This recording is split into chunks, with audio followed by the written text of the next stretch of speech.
Which was your worst I knew I shouldn't have done this moment? It's a vague memory, I think I was around 3 or 4, maybe 5. I had this big goof of a German Shepherd who was my best friend and guardian, but who liked to eat bugs and lizards. We were living in Nicaragua, and so bugs and lizards were not in short supply. I don't know why I decided to copy the dog, but I saw a huge spider and decided to eat it. I have this memory that I'm sure has been exaggerated, but I clearly remember my little hand clasping a huge spider by the abdomen, legs sticking out between my fingers, and popping it into my mouth. I bit down, chewed, and still to this day have a vivid memory of the legs dangling out of my mouth as I ate this giant. It tasted awful, and it felt so terrible to bite down onto. I have occasional nightmares about it now, and I'm in my mid-40s. I want to time travel just to tell 3 or 4-year-old me, don't eat that spider. Don't eat absolutely massive spiders, folks. You'll regret it. My roommate ironed his shirt and realized it was still kind of wrinkly once he put it on, so he tried to iron it while he was wearing it. Yeah, he has iron-shaped burn marks now. All I could ask was, what did you think would happen? He was 28 at the time, and generally isn't an idiot. I pushed a pot of hot oil off the stovetop. Funny thing about physics, the oil splashed back all over my hand. I bought the house we'd been renting for a few years without getting an inspection first. We were trying to do it super cheap, and I told my wife, look, we already know everything that's wrong with this house. Why bother getting an inspection? Follow up, we did not know everything that was wrong with this house, nor how expensive it would be to fix those things. My stapler once got jammed, so I removed all the staples, then tried to unjam it by forcing it. It didn't occur to me that a staple was the thing jamming it. I ended up having a single staple with one end in one thumb and the other end in my other thumb. Worst pain I've ever felt, and no spare hand to remove it. I literally stapled my hands together. I was about 5 years old, and the next door neighbors took me to meet their horses. The mom gave very clear and explicit instructions on how to be near and handle the horses, and proceeded to start to brush one of them. In my infinite wisdom, I walked behind the horse and very timidly grazed its beautiful tail with my small hand. That's the day I became the 1978 Connecticut State Rodeo Champion. With lightning speed, I was hit with a force I wouldn't again feel until as an adult I was in a car accident.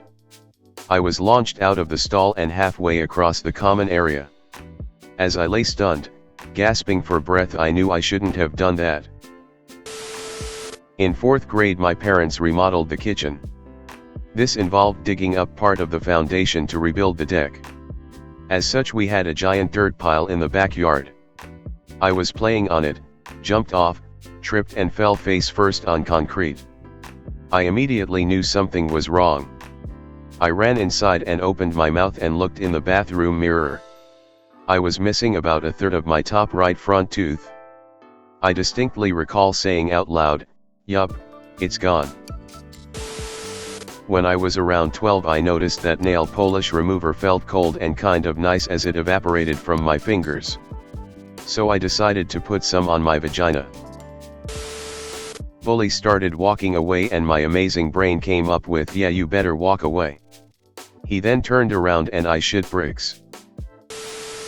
I accepted the responsibility of cooking way too much for an event. I just kept saying yes. The day came and I was running around like a chicken with its head cut off. I grabbed the grate in the oven to pull it out with my bare hands. Why didn't I use oven mitts? I was pissed.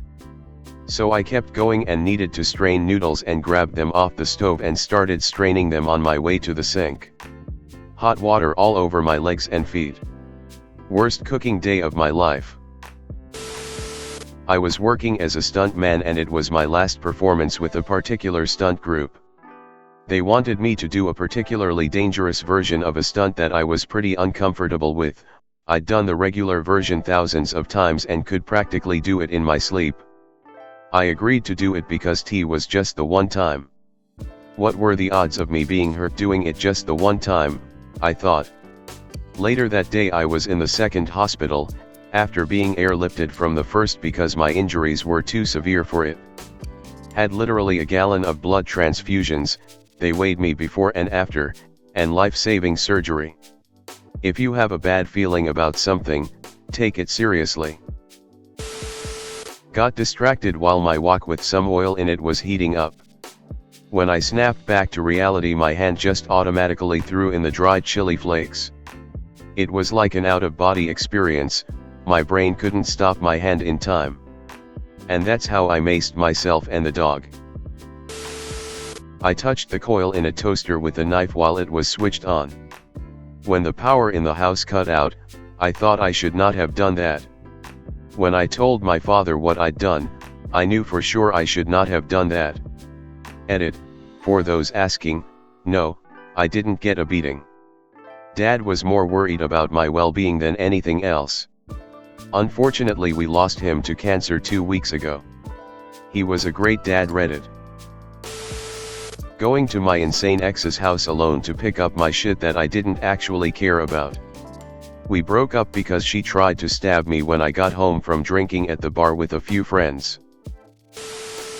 I offered to teach the new guy at the hospital how to take a body down the freezer. We only had 4 freezers, and on this particular day they were all full. It was 1 a.m. when we got down there and realized this.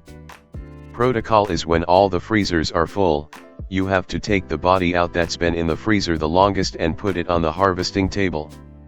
Well, the gentleman who had passed from alcohol poisoning was roughly 300 pounds and was unfortunately the one who had been in there the longest.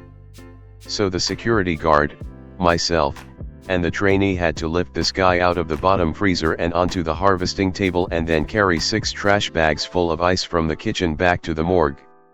We didn't leave until 3 a.m. and the trainee quit the following day. When I was little, I didn't know how the can opener worked. So I opened the can with a knife and hurt myself. I knew this would happen, but I was hungry and impatient. Luckily I didn't hurt myself that bad. Have a scar on my finger, but that's it. More luck than judgment. And I was able to open the can with the knife. Ha! I am still embarrassed that I didn't know how the can opener worked. 7th grade, I accepted a dare to slap this girl on the butt. Turns out the principal was like 10 feet behind me and saw the whole thing. Took me straight to his office, but something else came up and he told me he'd come pull me out of class later to discuss further. Enough time goes by that I assume he forgot. When he eventually shows up, he catches me looking at naked villagers in a National Geographic. When I was around 6, a few neighbors about my age and I were hanging out in the back area of a local park, and found this weird shoebox half buried near the edge of a creek. We were apprehensive, but we dug it up and opened it, finding a few Ziploc bags of white powder, which I immediately thought to be some kind of drugs. We ended up throwing the bags into a nearby creek, and stomping on the box until it was unrecognizable, tossing it in the creek too. To this day, I still have no idea what we found, only that I probably should have listened to the premonition I felt. I decided to deviate from my blue square runs and turn down a double black diamond. Spent the next hour or so sliding on my butt while simultaneously fearing for my life. I flushed a houseplant down a toilet. I didn't want to make my parents mad at me for breaking the houseplant, and I wanted to get rid of the evidence, so naturally I thought the best way to get rid of it was to flush it down the toilet. Flushed the toilet and none of the dirt went down. Started to panic and continued to flush for 20 minutes straight. Managed to get rid of all of it somehow. Now later I realized that that probably wasn't at all good for either the environment nor the plumbing system. While sailing I saw a gust of wind incoming and thought I could handle it, so decided to push my luck. Needless to say, we capsized. Moment I finally lost control of the dolly, and the refrigerator that was strapped to it started bouncing down the stairway like a fucking rocket. Trying to move it alone is what I should not have done. My suspicion was confirmed a second later when it slammed full speed into the concrete wall at the bottom of the stairs and came to a dead stop. Not surprisingly, it never worked after that, so I immediately had to lug it back out of the basement and pay for disposal. 0/10. Would not recommend.